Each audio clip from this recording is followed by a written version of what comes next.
Hello and welcome to the channel. This is the third video about the Troy-Bilt 2890 tracked snowblower, the StormTracker.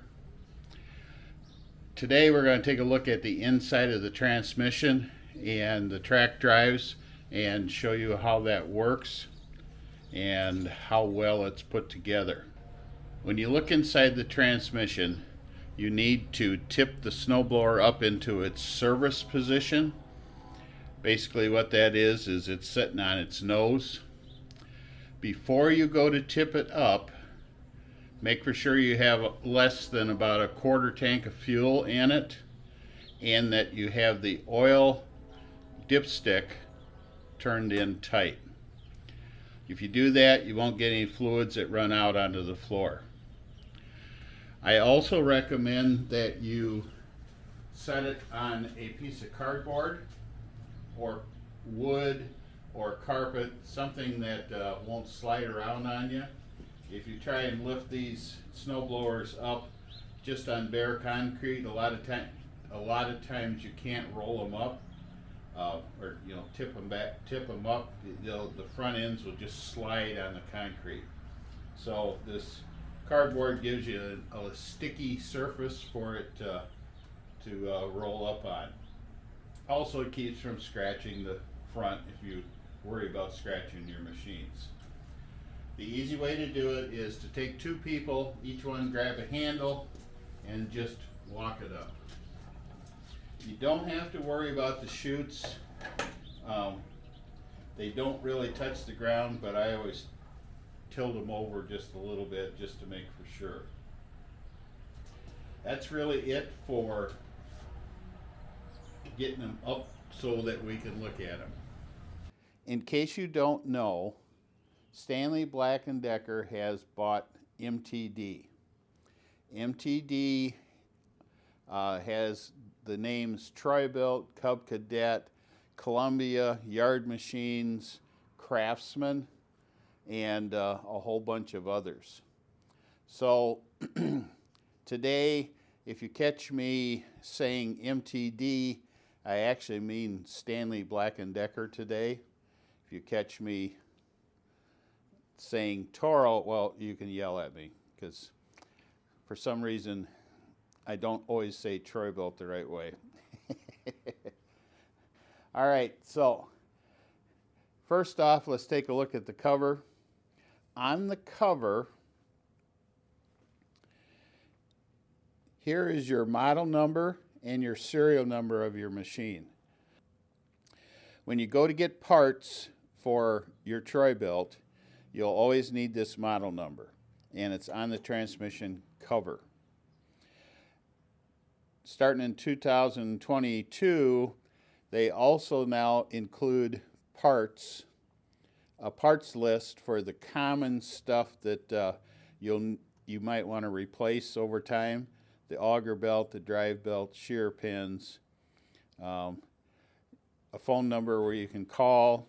You can go to the Troy-Bilt website and also look at parts and parts diagrams so you can figure out what you need if you're that good. And I see they also put a snow cab on here. Huh, interesting. So I don't know what that barcode is for. Some of the other companies now are using a QR code that you can scan and it brings up your parts diagrams, but this doesn't do that. So this machine is made in the USA. It's not imported. Of course, all snowblowers today do have parts that aren't made here in the United States. With the snowblower, all the parts come here and it is assembled here. Okay, to take the cover off, it's not hard to do. Number one, you don't have to take the wheels or tracks off of an MTD or this Troy-Bilt. All you have to do is remove these 4 bolts here. I suggest that you use a wrench or a socket and ratchet, not use an impact. Impacts are typically too strong for working on this type of material or this type of a product. These are threaded into the side panels here, and especially if you go to tighten them, it's easy to strip that thread out if you're using an impact.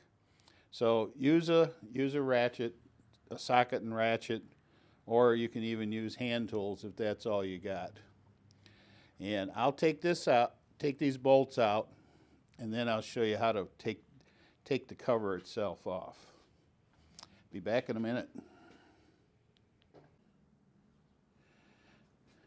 Troy-Bilt pretty much all across the board uses nut and bolt sizes that you can use both American SAE and metric wrenches on. For example, these bolts that I took out, a 3/8 inch socket works just fine.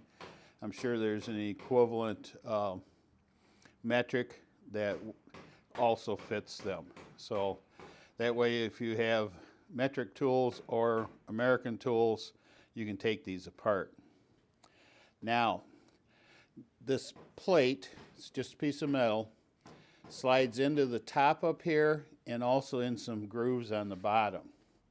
So the easy way to take it off is just to grab a hold of right here and pull it out. And it's going to be a little stiff. And keep pulling it out. And then tip it down and it slides out. Your nameplate comes with that piece panel, so make sure you put that panel back. If you ever buy a snowblower that doesn't have that panel on it, you're going to have a hard time figuring out what parts go where. All right, on to the next step. Over the years, Troy-Bilt has simplified and thoroughly tested all of the components inside the transmissions. You typically don't have any issues inside of here. About the only thing that you have to do over time is change the friction wheel, and if you're a typical homeowner, you probably will only have to replace that every 10-15 years. The belts also last on these machines. These new machines particularly use Kevlar belts. It does. Stanley Black & Decker here really has got a good system that Troy-Bilt has perfected over the years. If you take a look at the inside of this Troy-Bilt, and then I'll move it over and you take a look at the inside of a Cub Cadet, they're basically the same. The only difference on this Cub Cadet, this is the 2X30 Max. It has a heavier, thicker axle to it. Otherwise, all the components are the same. So the system works. The system is real easy to maintain. There's no lubrication points inside of these other than once in a while. If you leave this machine set outside all the time, you never put it inside for storage or anything like that. Every couple years you may want to take this transmission plate off and wipe some grease on this shaft here. It is it is loose, so it'll slide back and forth even if there isn't any lubrication on it. But if you ever get to the point where your transmission doesn't want to shift gears easily or it's hard to shift, just pull this cover off and wipe some grease on here. When you have your machine tipped up, make for sure that you don't drip any grease down onto this friction plate, this aluminum plate down here. In normal use, that plate is setting vertical. In the service position here, setting horizontal. So just be a little careful. That will cause your friction wheel, your drive wheel, to slip on here. and I'll talk about how these work in just a minute. So inside the transmission case here, these are self-lubricating gears, so you really don't need to put any grease on them. They don't rust up over the years. The steel shaft they have just covered so you don't see the patina that does grow on them. And on this one I see that the shaft is poly coated too, so it's not going to look like it's rusting like some of the other brands will. That rust, by the way, doesn't bother these machines. These are designed to work in high moisture environments, so everything that's in here is designed to handle moisture for years and years and years and years. Stanley Black & Decker has a unit here that MTD has taken enough time with over the years that if you're clearing your typical homeowner driveway, 2-car, 100-foot wide, 100-foot long driveway, this machine can easily last you 20 years or longer. And you might not even have to do any work to it. They have taken the time to upgrade the engineering as time goes on. So let's take a look at the different component parts. We're going to start way at the bottom and work up. Okay, at the very bottom there's a pulley with a belt on it. That pulley drives the front impeller and auger. That belt goes up to the motor inside here.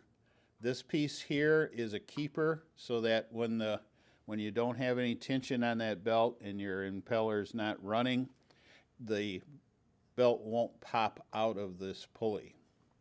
Over here on this side, this is a brake. All snowblowers are supposed to, the fronts are supposed to stop as soon as you let off on the drive lever, and they're supposed to stop within a couple seconds. And so basically all this is a piece of metal with a spring attached to it. It releases when you pull down on the handle and you start your machine, and as soon as you let go of your handle, that comes back up against the belt and stops the whole system. So it's pretty fast, and that's a safety feature, so if you get something inside the machine, it'll stop right away. So this bar here is the front lift for the tracks, and this bar here holds the front of the tracks in place.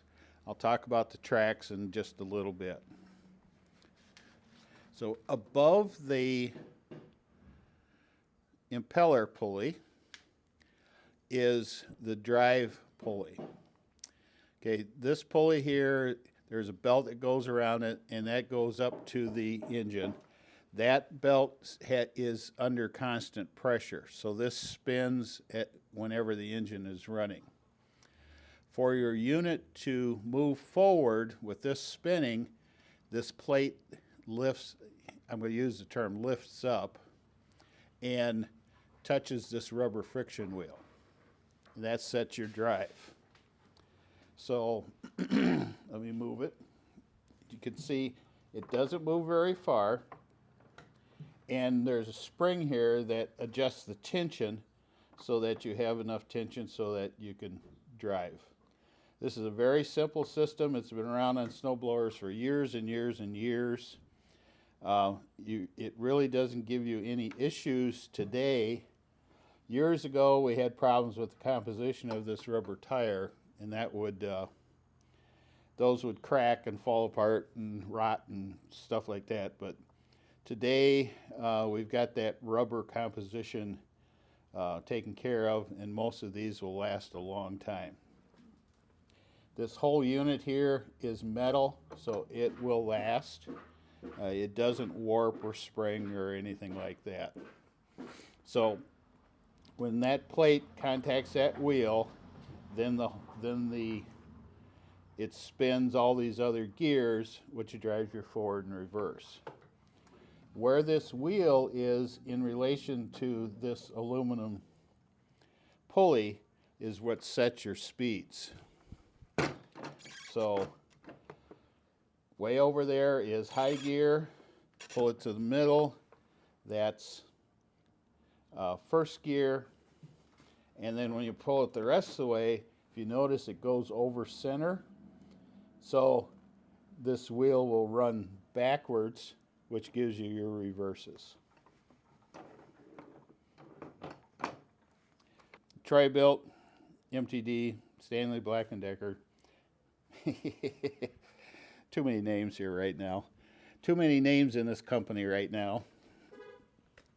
Uses a spring-loaded system, so it'll always, when you move your lever, it's easy to get it to go into a high gear. The spring is located back here, and all of their transmissions are set up that way.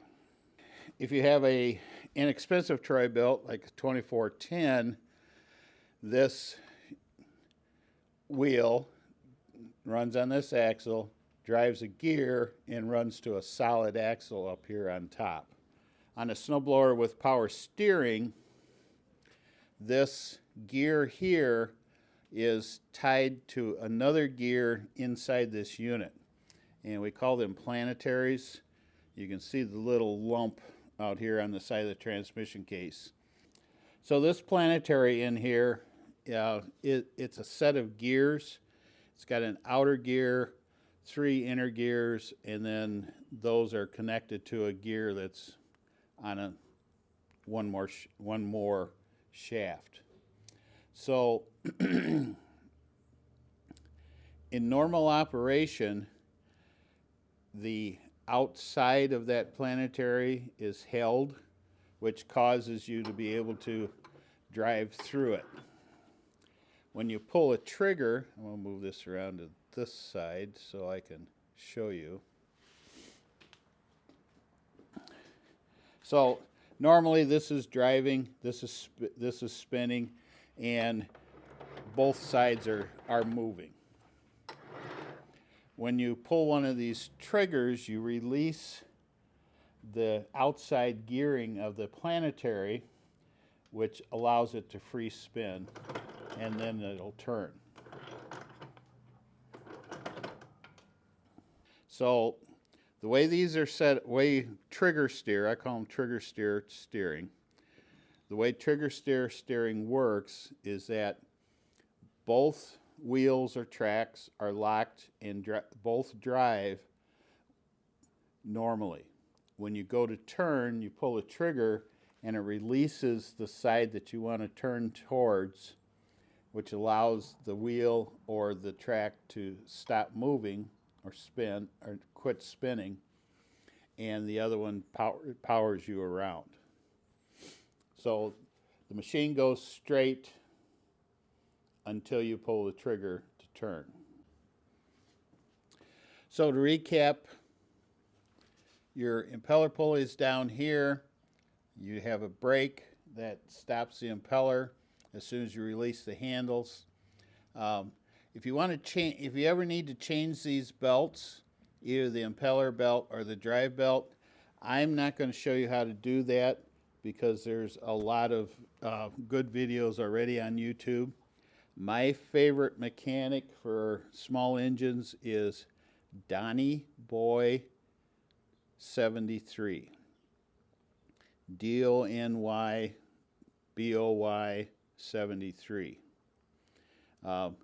He's probably one of the best mechanics out there as far as working on this stuff. He works on a lot of MTD machines. So there, you can find a video on how to do any of this from him. Typically nowadays, you can buy this rubber to replace it if you want to. Most of the time, it's simpler just to replace this tire, wheel, and bearing assembly all at once. It comes as an assembly. He also has videos how to do that if you ever need to do that, and you feel comfortable doing it. Let's talk about the tracks. And you're going to get to look at them sideways, but you can handle that, right? Troy-Bilt uses what I call a 3-point track system. You have an upper drive wheel and then 2 idler wheels down here to keep the keep your tracks on the ground. This is a good system because there's no shock up here on the drive wheel. You see a lot of construction equipment now has gone to this 3-point system because there's a lot less wear and tear on your drive wheels. One thing nice about a Troy-Bilt is that it has an automatic belt tensioner. So there's a spring in here on this roller, so it keeps constant tension on this. You don't need to adjust these at all, and you probably will never have to mess with them for the life of the snowblower.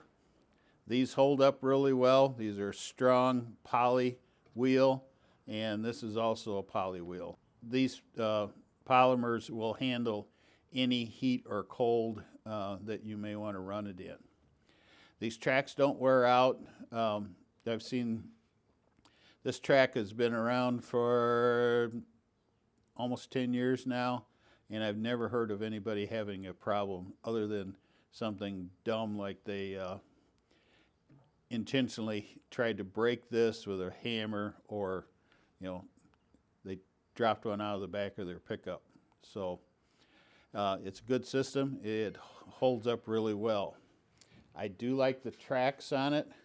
The tracks are nice and deep, so you get plenty, even if you have a lot of loose snow that you have to work through, like going out and clearing a path back to your woodshed. You have plenty of traction here. The tracks also stay even. They don't. They'll go over small, cracks in sidewalks and stuff like that. It has a skid plate here, a metal skid plate that keeps it complete, keeps this whole surface on the ground for you. The backside, I showed you the gears. The backside is one big metal plate.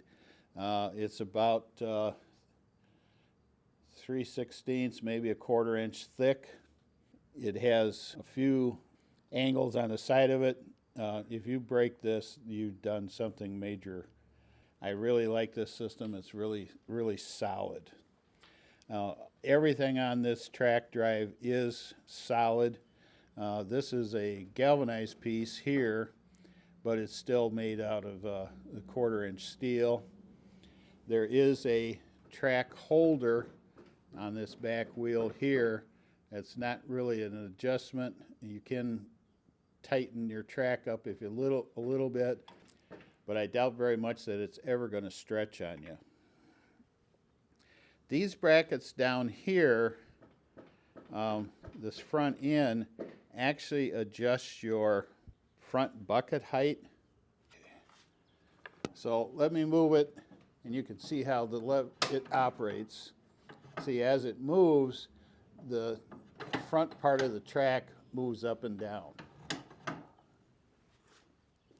Let me give you a little side view. Again, this snowblower is sitting on its side, so you won't be able to see the front end raise up, but you can see how the tracks move. As you adjust the lever over here on the side, you can see that it moves up and down. So in this position, there's about 1.5 inches. Your front of your auger housing is up about 1.5 inches, 2 inches. And then it has 4 different spots. The second position is level, and then the first position actually puts weight on the back side back here, so you can have a little bit more traction, a little more digging mode. Some other manufacturers call it your digging mode. So actually have all your weight of your machine way back here and on the front, which gives you the most traction. Okay. There is a guide in here too to help keep the track flat as you're running it. Any questions? I think I've pretty much covered this all. When you go to put the cover back on, make for sure that you get it in the slots down here, and then when you raise it up, make sure you get the top piece in here. Use a wrench, not an impact, to put your bolts back in so you don't strip out those threads. Any questions? If you like this video, please like it. If you'd like to see more videos like this, please subscribe. And I'll talk to you later. Bye. Down in the